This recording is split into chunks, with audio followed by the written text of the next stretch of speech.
I am the director of a violin performing group, and I had taken the group to Poland at the request of some Polish violin teachers that wanted our group to be seen there and to teach the method that we were using. And we'd also been to Italy. And in the year 2006, the partner that I was working with, we decided we needed to go somewhere again. So we got a map of the whole world and thought, where should we go? When we do these trips, we're taking about 40 or 50 performing violin teenagers to another country, and our dream is always to interact with another group that teaches the same Suzuki method that I teach. So we looked at this map of the world, and I thought, well, our organization is North and South America, and they've asked us to go to South America. So maybe we should go there. So I narrowed it down to the map of South America. And something in my mind just said, I've heard it's really pretty in Argentina. Why don't we pick that?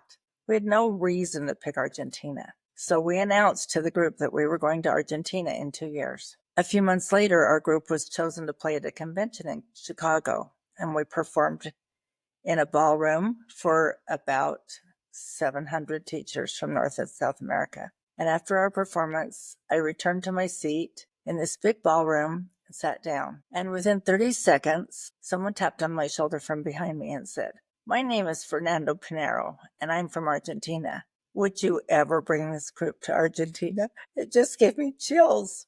So he and I went out in the hall and started planning this group to Argentina. He's from Cordoba, and I had never heard of Cordoba. So we returned home, and the next few months during lessons, I had some amazing experiences. One family came to their lesson that was signing up for the trip, and they said, "You won't believe what happened. Our cousin just got called to be the mission president in Cordoba, Argentina." And 2 weeks later, another student came and said, "You won't believe what happened. Our neighbor just got called to be the mission president in Buenos Aires." And what these contexts made for us was an incredible way to have an audience to perform for. And then a few weeks later, I was hiking with a composer friend, and he said, "I want to go to Argentina with you and compose some Latin music for your group, and I won't charge you anything." So that happened. So we left with this beautiful music ready to perform for these people, and we got to Cordoba. And usually when we do a foreign trip, we're lucky if 150 people come to a concert. Well, we walked into this church in Cordoba, Argentina, and 700 people had come to our concert. It was just amazing. And they clapped and clapped. And at the end of the concert, they told the children, "We want you to line up in the hall outside the area where we performed." Everyone wants to shake every child's hand. It was a beautiful and amazing experience. And things just kept happening on that trip. The children had learned a piece by the composer Manu de Falla, and he actually lived in Argentina during part of his life. And we went to his home, just a regular small home, but it's a museum to him.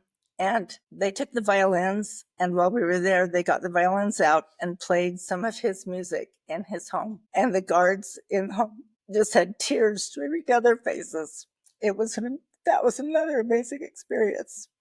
As we got to play for the church congregation in Buenos Aires, they had learned a tango to play for us, and they wanted to perform for us before we performed for them. Another beautiful experience.